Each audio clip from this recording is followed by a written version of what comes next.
So my first question to Yash is why did you choose hair transplant in so young age? Like इतनी छोटी उम्र में hair transplant का decision कैसे लिया?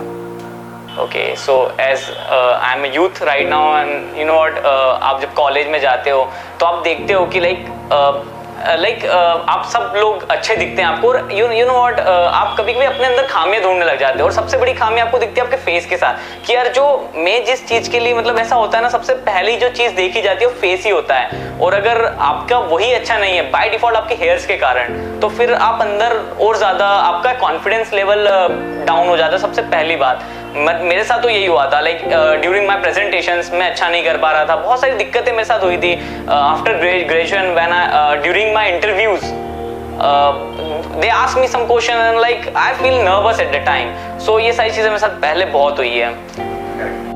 So you mean to say the look and your presentation matters a lot in young people, correct ना? Presentation का बहुत बड़ा रोल है आपके कॉन्फिडेंस में, आपकी क्वालिटी ऑफ लाइफ में, आपके करियर में। सो इसलिए आपने ये ट्रांसप्लांट का डिसीजन लिया, लाइक आपका कहने का ये मतलब है, करेक्ट यश? हाँ बिल्कुल। How was your journey, how was न पूरा का पूरा प्रोसीजर कैसा रहा आपका? Like transplant is not a single day step, ये पूरी 6 से 8 महीने की पूरी जर्नी होती है। वो अनुभव कैसा रहा आपका? Okay so as you are well known, आपको हर कोई जानता है एट आई लाइक मैंने बहुत सर्च किया था इस बारे में, and I called my friend, one of my friend Prabhat, and उसने मुझे बोला कि सर से मतलब ये सर बेस्ट है यहाँ के एरिया में, आप बोल सकते हो पूरे इंदौर में, तो तुम सर ट्राई कर।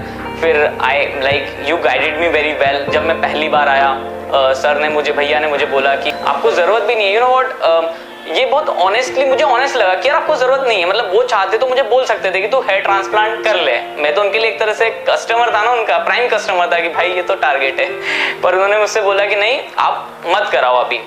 पर बाय डिफॉल्ट मैं चाहता था कराना, तो मैंने सर से डायरेक्ट बात की और सर ने मुझे अच्छा गाइड किया, और बस उसके बाद तो Yash, how was the procedure of 6 hours 8 hours, जो प्रोसीजर था पूरा दिन सर्जरी का, वो कैसा था आपका? एप्रीहेंशन या एंग्जाइटी, दर्द, किसी तरह का डर तो और किसी तरह की कोई दिक्कत तो नहीं फील हुई आपको?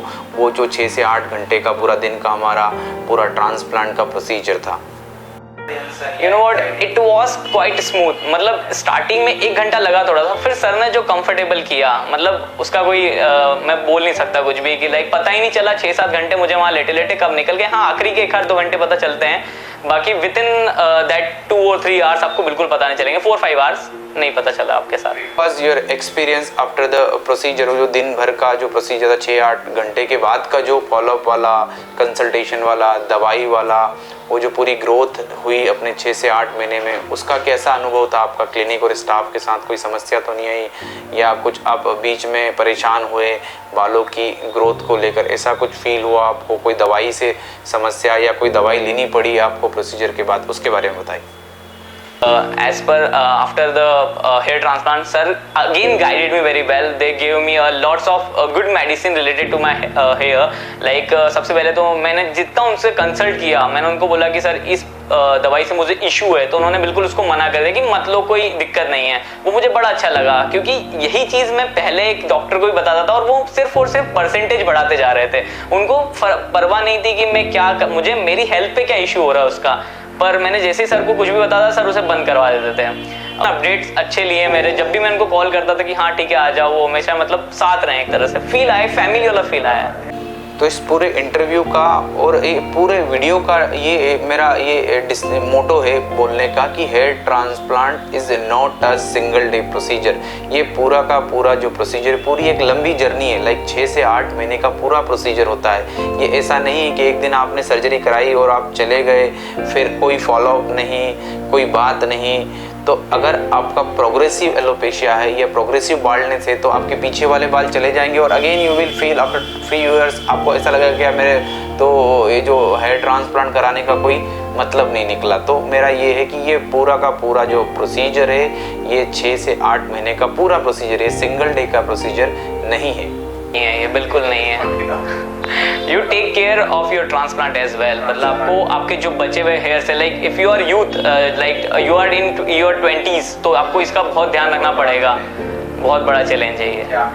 यश, तो अब तो तुम्हारे बाल आ गए हैं, बढ़िया, बहुत अच्छी हेयर लाइन भी परफेक्ट है, डेंसिटी भी परफेक्ट है, look is perfect, everything is good, like correct. अब क्या चैलेंज है आपके सामने अपने स्कैल्प को लेके, अपने बालों के लेके? क्या चैलेंज फील होता है आपको कि यार अब मुझे ये करना है और तुम्हें उस चीज़ के बारे में थोड़ा सा एक सीरियस रहना पड़ता है? अब हेयर ट्रांसप्लांट के रिजल्ट को मेंटेन करेगा, क्या चैलेंज है?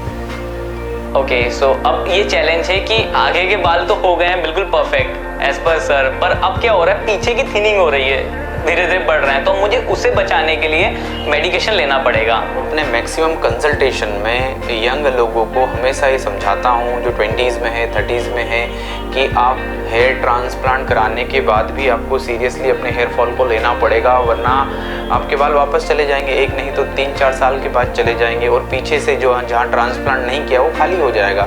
तो आपको मेडिकेशंस का, फॉलोअप का प्रॉपर ध्यान रखना है ना। ऐसा नहीं कि आपने कहीं भी हेयर ट्रांसप्लांट करा लिया या कोई टीम आके चली गई और आपका उनसे फिर कांटेक्ट ही नहीं है, तो दैट विल लाइक फ्यूचर में आपको वो जो बचे हुए बाल है आपके, या ट्रांसप्लांटेड हेयर्स भी पतले हो सकते हैं, उनके रिजल्ट कॉम्प्रोमाइज़ हो जाते हैं। तो बेटर कि हम जितना भी कोशिश करें उसे मेंटेन कर सके, उसी डेंसिटी को, वो मेडिकेशन से और लोशन से ही हो सकता है, करेक्ट।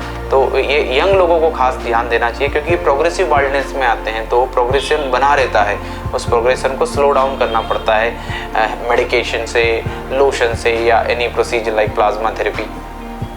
तो यश, मेरा एक लास्ट सवाल इस इंटरव्यू का, इस वीडियो का ये है आपसे कि कोई ऐसी चीज़ आप बताना चाहते हैं जो लोगों को हेयर ट्रांसप्लांट के बारे में नहीं पता है, या गलत जानकारी है, या मिथ है, या कोई साइड इफ़ेक्ट जो आपको फील हुआ हो इस पूरे ड्यूरेशन में, इस पूरे मंथ्स में, ईयर्स में, आपको कोई ऐसी साइड इफ़ेक्ट लंबे समय तक रहा हो ट्रांसप्लांट का? दर्द हो गया, जलन हो गई, खुजली, ऐसी कोई भी चीज़ हो जो लोगों को पता नहीं है, वो प्लीज़ बताएं आप। बेसिकली ये बहुत बड़ा मिथ है कि इसके साइड इफेक्ट्स तो अभी तक मुझे ऐसे कुछ दिखे नहीं है, मुझे लगता भी नहीं, क्योंकि मैंने जितना सर्च किया, मैं पूरा सर्च करने के बाद ही आया था। हाँ, इंटरनेट पे पूरा बस ये है कि कुछ मेडिकेशंस के साइड इफेक्ट कुछ लोग बोलते हैं, पर वो इसलिए वो, पर ऐसा सीन है उसका कुछ, मतलब जब तक आप उसे कंटिन्यू करो, शायद जब तक रहते हो, उसके बाद वो चले जाते हैं। जहाँ तक मैंने इसके बारे में भी सर्च किया इतना, हाँ, it's also psychological problem as well, पर हाँ, पर इतना आप बोल सकते हैं। परमानेंट कोई साइड इफेक्ट नहीं, ऐसा कोई इसमें साइड इफेक्ट है नहीं। मैंने तो मतलब बहुत ज़्यादा इसकी रिसर्च करी थी at the starting of my journey, तो मैं तो ऐसा बोलूँगा ना कुछ ऐसा फील हुआ नहीं, कुछ भी नहीं है, साइकोलॉजिकल है। हाँ, बस बिल्कुल। तो अभी जो हमारा ये because of internet, because of YouTube and videos और डॉक्टर्स के परामर्श, इनसे ये हुआ है कि साइड इफ़ेक्ट के जो भी मिथ्स है वो थोड़े कम हो गए हैं। कई बार तो इनिशियली 10 साल पहले या 7-8 साल पहले लोग ये बोलते थे कि हेयर ट्रांसप्लांट से कैंसर हो जाता है, या बहुत सारे साइड इफ़ेक्ट होते हैं, ये वो, तो वो चीज़ें कम हो गई है। अब लोग बहुत कम ऐसे होते हैं जिनको हेयर ट्रांसप्लांट के बारे में कुछ पता ही नहीं है। अब लोगों को पता है कि यार हेयर ट्रांसप्लांट में एक बेसिक प्रोसीजर होता है, पीछे से बाल निकाल के आगे लगा दिया जाता है।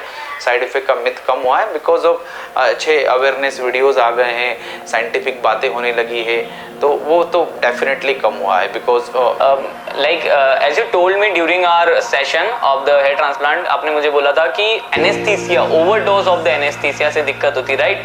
सो सर ने तो बिल्कुल मिनिमली लिया था as per sir told me, तो बस मेरे हिसाब से उससे दिक्कत हो सकती है। जो प्राइमरली छोटे मोटे साइड इफ़ेक्ट्स होते हैं because of drug only, and inflammatory reactionary side effects होते हैं। हम कोशिश करते हैं कि कम से कम दवाइयों का इस्तेमाल करें जिससे कि कोई साइड इफ़ेक्ट ना हो, करेक्ट। और आइडियली जो भी डॉक्टर्स, अच्छे क्लिनिक्स होते हैं, वो मिनिमल मेडिकेशंस का इस्तेमाल करते हैं, और जिससे कि पेशेंट को साइड इफ़ेक्ट ना हो। सारी की सारी जाँचें कराते हैं, मैक्सिमम इन्वेस्टिगेशंस कराते हैं, तो रूल आउट एनी ऐसी चीज़ छुपी हुई हो उसे रूल आउट करने के लिए हमें इन्वेस्टिगेशंस करानी पड़ती है, क्योंकि हमें बालों से ज़्यादा आप ज़रूरी है हमारे लिए। आपको कोई साइड इफ़ेक्ट नहीं होना चाहिए ना। हेयर्स में आज नहीं तो मैं 8 मंथ्स के बाद भी कर दूंगा, तो you are more important for us rather than hairs, okay.